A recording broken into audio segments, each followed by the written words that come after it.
Bàbá mi. Mo ń jẹ́ o. Tẹ́lẹ̀ belch ní Yorùbá. Kí ló sọ? Belch ní Yorùbá.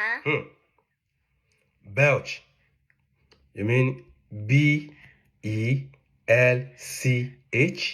Yes. Belch. Belch ni à ń pè ní gúfẹ̀. Gúfẹ̀. Gúfẹ̀. Gúfẹ̀. Òyìnbó mi tí wà tá tún máa ń pè yàtọ̀ sí belch. A lè tún pè ní burp. Burp. Burp. Burp. Ṣùgbọ́n belch yẹn la máa ń lò tá bá wà láàrin àwọn ará ibi iṣẹ́ wa, a lè lò. But tá bá wà lára àwọn akẹgbẹ́ wa tájọ ń ṣeré, a lè sọ pé burp. Ìyẹn lédè Gẹ̀ẹ́sì o.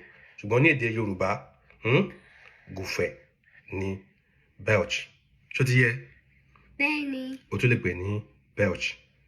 Ṣó ti yé? Bẹ́ẹ̀ni.